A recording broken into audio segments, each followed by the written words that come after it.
माननीय सभापति महोदय, अध्यक्ष जी, जाने वाले कोई नहीं रोक पाएगा। आप तो अपना भाषण महोदय, सबसे पहले मैं आपका धन्यवाद करना चाहता हूं कि आपने महामहिम राष्ट्रपति के अभिभाषण के धन्यवाद प्रस्ताव पर मुझे बोलने का मौका दिया। मानवर, इस सदन में बोलते हुए सबसे पहले मैं महाकुंभ में हुई दुखद घटना को स्मरण करना चाहता हूं। उन सभी श्रद्धालुओं और भक्तों को मेरी भावपूर्ण श्रद्धांजलि। मानवर, जिन्होंने अपने जीवन की आस्था और भक्ति के साथ पवित्र स्नान करने का संकल्प लिया था, लेकिन दुर्भाग्यवश प्रशासनिक कुप्रबंधन और लापरवाही के चलते वो काल के गाल में समा गए। मानवर, ये कोई प्राकृतिक आपदा नहीं थी, बल्कि सरकार की नाकामी का ये एक जीता जागता उदाहरण था। महाकुंभ, जिसे दुनिया का सबसे बड़ा आध्यात्मिक आयोजन माना जाता है, जो लाखों करोड़ों श्रद्धालुओं की आस्था और विश्वास का केंद्र है, ये केवल एक धार्मिक आयोजन नहीं था, बल्कि भारत की सांस्कृतिक और आध्यात्मिक धरोहर का प्रतीक है। परंतु जिस प्रकार की अव्यवस्था इस बार रही, वो न केवल दुर्भाग्यपूर्ण है, बल्कि सरकार की संवेदनशीलहीनता और प्रशासनिक कुप्रबंधन को उजागर करती है। मानवर, क्या यह सरकार को पता नहीं था कि इतने विशाल आयोजन में भारी संख्या में श्रद्धालु आएंगे? क्या योजनाएं केवल कागज में बनती हैं, जो जमीनी स्तर पर कुछ नहीं है? मानवर, इस महाकुंभ में बड़ी बड़ी बातें की गई कि हम इस तरीके का प्रबंधन कर रहे हैं, लेकिन आज तक सरकार ने महाकुंभ में मरने वालों की सूची जारी नहीं की। हमारे नेता माननीय अखिलेश यादव जी ने सदन में पहले दिन कहा था कि महाकुंभ पर चर्चा हो। ये दुनिया का बड़ा मेला, इस मेले में इतनी बड़ी अव्यवस्था, डबल इंजन की सरकार, और डबल इंजन की सरकार में जिस तरीके का जनता के साथ मजाक हुआ, ये घोर निंदनीय है। मानवर,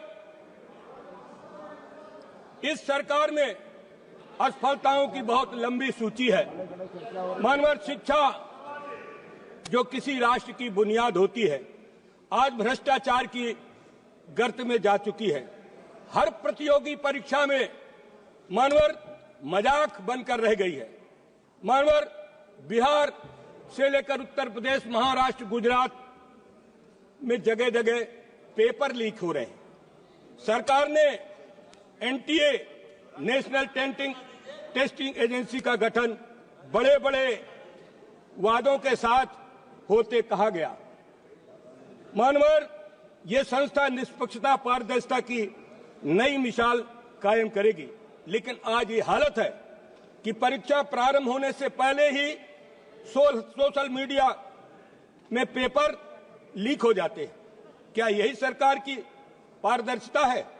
क्या यही डिजिटल इंडिया का सच है? नीट की परीक्षा, जो लाखों छात्रों के मेडिकल के करियर को भविष्य तय करती है, उसके बार बार पेपर लीक की घटनाएं होती हैं। मानवल, रेलवे भर्ती, एसएससी की परीक्षा, यूजीसी, नेट, कोई भी परीक्षा इस सरकार की अक्षमता से बच नहीं पाई है। एनटीए को स्थापित करने पर सरकार ने जो बड़े बड़े दावे किए थे, वो मानवर खोखले निकले।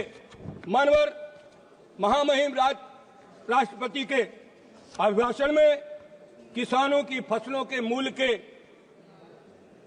एमएसपी की गारंटी का कोई जिक्र नहीं है। लगातार देश के किसान, करोड़ों किसान इस बात की आशा लगाए बैठे हैं कि भारतीय जनता पार्टी ने चुनाव के समय जो कहा था कि हम एमएसपी की गारंटी देंगे, स्वामीनाथन आयोग की रिपोर्ट लागू करेंगे, हम किसानों को लाभकारी मूल्य देंगे, लेकिन आज हमारे देश का किसान दर दर की ठोकरें खा रहा है। आज पूरे देश के अंदर किसानों में जिस तरीके की निराशा है, वो लोकतंत्र के लिए बहुत ही शर्मनाक घटना है।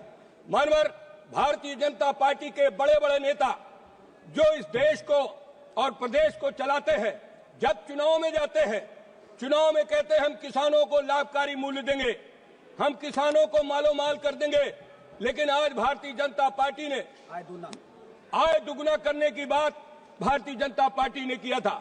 आज ये देश किसानों का देश, जिस देश के किसानों के साथ भारतीय जनता पार्टी जिस तरीके का दोहरा मापदंड अपनाए है, उससे हमारे लोकतंत्र को बहुत आघात पहुंचा है। मानवर आज हम उत्तर प्रदेश के फतेहपुर जिले से लोकसभा के सदस्य चुनकर आए हैं। हमारे नेता अखिलेश यादव जी ने अपने जमाने में किसानों को खाद, बीज, कीटनाशक दवाओं का लगातार प्रबंध किया था, लेकिन आज उत्तर प्रदेश में अभी बुआई के समय खाद की जितनी बड़ी किल्लत हुई, डीएपी मिली नहीं, यूरिया ब्लैक में मिल रही है, किसानों को पानी नहीं मिला, लेकिन भारतीय जनता पार्टी ने इस पर कोई ध्यान नहीं दिया। डबल इंजन की सरकार डबल असत्य भाषण पर विश्वास करती है।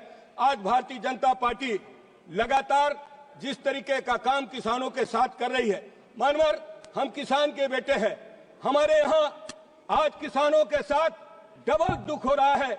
मानवर हमारे जिले में, हमारे प्रदेश में छुट्टा जानवरों से किसानों की फसलें बर्बाद हो जाती है, लेकिन वो हमारे किसानों की फसलों को फसल बीमा के अंतर्गत उनको कोई लाभ नहीं मिलता है। मानवर इसका जिक्र इस हमारे जो महामहिम राष्ट्रपति का भाषण है, इस पर इसका कोई भी जिक्र नहीं है।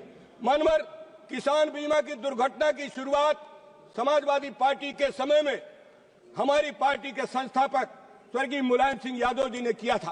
पहले किसानों को कोई भी दुर्घटना का बीमा का लाभ नहीं मिलता था, लेकिन माननीय मुलायम सिंह यादव जी ने किसानों को बीमा दुर्घटना के नाम पर 1 लाख की राशि निर्धारित की थी, जिसे बढ़ाकर समाजवादी पार्टी के राष्ट्रीय अध्यक्ष माननीय श्री अखिलेश यादव जी ने 5 लाख रुपए कर दिया था। समय बीतता जा रहा है, महंगाई बढ़ती जा रही है, लेकिन किसान बीमा दुर्घटना पर आज वो 5 लाख की राशि लगातार वही बनी हुई है। हमारी मांग है कि किसान बीमा दुर्घटना की राशि को कम से कम 15 लाख रुपया करना चाहिए। मानवर भारतीय जनता पार्टी ने कहा था कि हम मुफ्त सिंचाई देंगे, किसानों को हम मुफ्त सिंचाई देंगे, लेकिन आज उत्तर प्रदेश में मुफ्त सिंचाई नहीं है। बिजली महंगी हो गई, डीजल का दाम बढ़ गया, खाद का दाम बढ़ गया, लेकिन किसान परेशान है।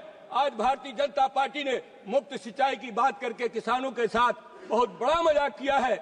मानवर समाजवादी पार्टी के नेता ने अखिलेश यादव जी ने उत्तर प्रदेश के किसानों को सरकारी नलकूपों का पानी और नहरों का पानी फ्री किया था, और उसी समय के बाद भारतीय जनता पार्टी ने चुनाव के समय कहा था कि हम किसानों को निजी नलकूपों का भी बिजली का बिल माफ करेंगे। आज उत्तर प्रदेश कृषि प्रधान प्रदेश है, लेकिन किसानों को बिजली फ्री नहीं मिल रही है और उनके ऊपर बिजली का भार दुगुना किया जा रहा है, और निजी नलकूप धारक के ऊपर बिल लगाया जा रहा है। जो किसान ट्यूबवेल उनके वो फेल हो चुके हैं, उनके ऊपर भी बिजली के बिल लगाए जा रहे हैं। मानवर उत्तर प्रदेश किसानों का प्रदेश है। आज अभी फसल आई, धान की फसल, जिसका जिक्र इस अभिभाषण में नहीं है। मानवर धान की फसल में धान के किसान परेशान हैं, उनका धान लागत मूल्य से भी कम में लिया जा रहा है और किसान आत्महत्या करने पर मजबूर है। मानवर आज प्रदेश के अंदर जिस तरीके से किसानों में निराशा है, इसका जिक्र इस महामहिम के अभिभाषण पर नहीं है। मानवर आज हमारे मनरेगा के मजदूर सबसे ज्यादा परेशान है। मनरेगा की मजदूरी उनको समय से मिलती नहीं है और न उनकी आज तक मजदूरी बढ़ाई गई है। मानवर आज महंगाई लगातार बढ़ती जा रही, महंगाई के रोकने के बारे में भारतीय जनता पार्टी की सरकार का कोई ध्यान नहीं है। आज हर चीज महंगी है, उपभोक्ता और उत्पादक के बीच में असंतुलन है। लगातार उपभोक्ता और उत्पादक के बीच में असंतुलन की वजह से जो किसान है, जो कमाता है, और वो आदमी सबसे ज्यादा परेशान है, और जिस आदमी को उनकी फसल खरीदनी पड़ती है वो भी परेशान है। उपभोक्ता और उत्पादक के बीच में असंतुलन की वजह से आज चारों तरफ हाहाकार मचा हुआ है।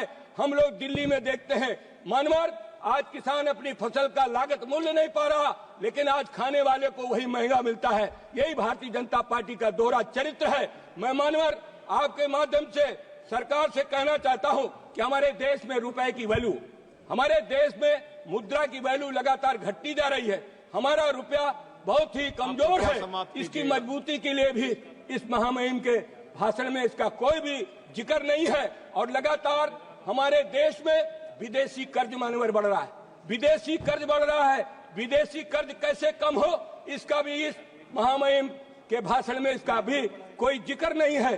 किसानों को आज दर दर की ठोकरें खाना न पड़े, इसलिए मानवर मैं कहना चाहता हूँ, आज हमारे किसान जो पिछड़े हैं, दलित हैं, अल्पसंख्यक हैं, आदिवासी हैं, उनका रिजर्वेशन भी मानवर आज भारतीय जनता पार्टी ने पूरा का पूरा चौपट कर दिया है। जो किसानों के बच्चे हैं वो पिछड़े वर्ग से, दलित समाज से, अल्पसंख्यक समाज से आते हैं, लेकिन भारतीय जनता पार्टी ने संविधान में प्रदत्त जो आरक्षण है उसको भी आरक्षण खत्म करने का पार्टी लगातार महिलाओं के साथ भी अन्याय करती जा रही है। और मानवर नारी शक्ति बंधन अधिनियम लागू करने की बात कहा। मैडम प्लीज, के नेताओं के भाषण सुने कि हमने लोकसभा और राज्यसभा में उनको 33% आरक्षण दिया था, लेकिन मानवर ये कब लागू होगा नारी शक्ति बंधन अधिनियम, इसकी भी मैं मांग करता हूँ। मानवर राज्यपाल महामहिम डॉक्टर दास्तीगार भाषण में डॉक्टर दास्तीगार दिया, मैं आपका बहुत बहुत धन्यवाद करता हूँ।